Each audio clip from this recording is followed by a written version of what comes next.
Russia, the US and China are all vying for a piece of Greenland. This is the country in the Arctic Circle, spanning 1.7 million square kilometres and 56,000 people. My name is Angela Skujins, this is TVP World, and I'm joined here in the Brussels studios by Tove Søvndahl Gant. She represents the head of Greenland's mission to the European Union, and she is here to explain why this country is so contested and so valuable. Hi, Tove. Hi. Thank you for joining us. Thank you for having me. Last week, your Prime Minister, Jens Frederik Nelson, spoke to the members of European Parliament in Strasbourg, and he highlighted that the Greenlandic people have thrived and survived for thousands of years amid the Arctic harsh territory. Do you think that the Greenlandic people will survive these quite public overtures by US President Donald Trump in his aspirations to claim Greenland? Yes, of course we will. We will survive. But it's no secret that the rhetorics that we heard from the US administration have caused some concern. And where we really, we're facing a new reality where we also had to think more in terms of keeping ourselves safe and secure. And it also underlines the importance of respecting international rule of law. As you may know, in 2009, an act on the self-government for Greenland was inaugurated, and that act says that the people of Greenland is a people pursuant to international law with the right of self-determination. And so we feel it's very important, and that our right to self-determination is being respected. And we are very much we've been working very hard together with Denmark. My government has worked very hard together with the Danish government in addressing the situation. And putting our cooperation with the U.S. back on the diplomatic track, because as it is, we've had close cooperation with the U.S. for many decades, and most notably going back to 1951 on the defense agreement. And so we, as I said before, we are really working to get our cooperation with the U.S. back on track, so that we can work with the U.S. on issues such as trade, and also and it's important for us also to assure the U.S. that our security is their security. What do you mean by that when you say that?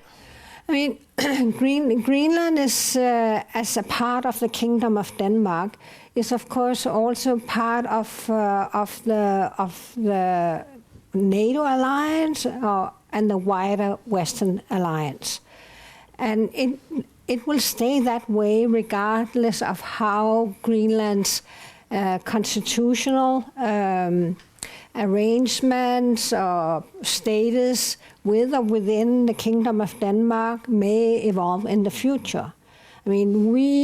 For us, it's very, very important to work with and maintain alliances with nations that share the same values as we do. Absolutely. Yeah. Following the Prime Minister's comments in European Parliament, the European Parliament President Roberta Metsola did state that security and stability that we once took for granted can no longer be assured. What's your interpretation of that? Is she saying that the biggest threat is coming from the United States, Russia, China? What do you make of that kind of commentary? We are very well aware of the various intelligence reports coming from from the situation in Russia, for instance, that Russia actually have capabilities also to attack members of the NATO, and currently that once also, let me say it, once also, if they should shift their focus away from the Ukraine, that they have capabilities, and we have noticed that, and of course, and that just underlines the importance of us working even closer with our allies, and also in keeping peace and stability in the Arctic. Absolutely. When you say that we have noticed that, what do you mean? Are you? Maybe I'm rather saying that we are taking note of it. Yeah. Okay. And devise our policies accordingly. So yeah, that's what I meant. Late last year, the Danish intelligence services published a report highlighting that Russia's interests in the Arctic Circle was certainly heating up, but the report did also, however, minimal international cooperation when it comes to kind of combating the Kremlin in the Arctic Circle. What's your impression of this? Are international allies coming to Nuuk's aid in a way that's actually helpful? Greenland doesn't have the competence when it comes to security and defense. That is the competence of Denmark. But one of the actions that, like other NATO countries, Denmark has stepped up its defense budget, and only just last week there was an agreement reached where on the capabilities of the Danish armed forces in the Arctic and in the North Atlantic, that will entail acquisitions for something like 27.45 billion Danish kroner. And many of those capabilities, and we have been part, the Greenland government has been part of these negotiations for that agreement, and where it's been very, very important for my government to both balance the need to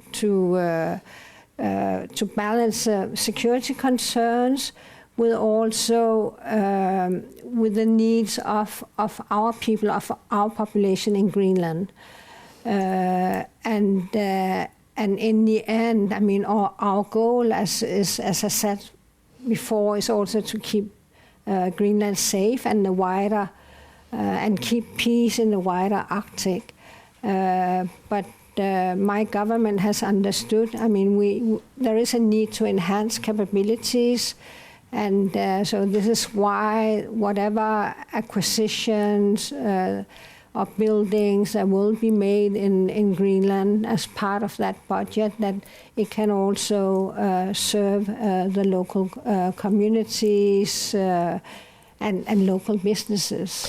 Absolutely. And you just mentioned the buildings. Do you know what Greenland would like out of this pool of cash that Denmark is getting from the EU in terms of defence? Are there any particular projects that Greenland really specifically wants funded? It will of course be disbursement that will be carried out in close cooperation. But just one example, there is the idea of having a subsea cable which will cost 3 billion Danish kroner. That will strengthen the connection between Denmark and Greenland. And that will also actually help the connectivity that we have in Greenland. Because at the moment there is a big need for us in Greenland to really strengthen the connectivity, whether it's through subsea cables, satellites, old-fashioned radio stations. And because we need more redundancy in our telecommunications, because as you also heard in that speech or address by our Prime Minister in the European Parliament, Greenland has an abundance of critical minerals. And plus we also have enormous resources, water resources for green hydro energy. And if we are to use that potential, then we also need very strong connectivity. Going back to the critical minerals, it's also important to point out that Greenland actually has 44 of the 34 critical minerals that are important for the EU. So if we use that potential, then we can actually also do something that will benefit the needs of the EU and secure the supply chains of the EU for critical minerals that are so important for technology development and the green transition. Absolutely, and I can imagine that shoring up this supply would not only be good for Greenland to ensure that it has its own posture, but also maybe to repel the US and potentially Russia, as we know that there is significant interest not only in Greenland's critical minerals, but also its geostrategic position in the Arctic Circle. Yeah, let me just underline, because we are turning to the EU and value the EU as a good friend and very good partner, and we want to enhance our partnership with the EU. It doesn't mean that we are turning our backs to the US. Also has been said by several of our ministers. We are always interested in doing business also with the EU. Absolutely. The US. Absolutely. Open for business, this is what I've heard as well. On Thursday, Aya Chemnes Larsen, a Greenlandic member of Danish Parliament, actually told one of my colleagues at TVP World that Greenland and Denmark are working on a new investment deal in light of Trump's more public ambitions in terms of Greenland. Do you know anything more about this deal? No, honestly, I don't know the details of them. I just know it's, it will be funds that will be used for strengthening the resilience of Greenland and in this world. We also have some economic and financial challenges that needs to be addressed. And there are some infrastructure projects that we have on our wish list. And just to give an example, our health sector, our health services really need a boost. So I know that some of those funds will go to our health sector. But otherwise, I actually know very little about the details. I'm sorry. No, that's okay. We received this information very recently as well. Hopefully more details will emerge. But thank you so much, Tove, for taking the time for speaking to us. Thank you for having me.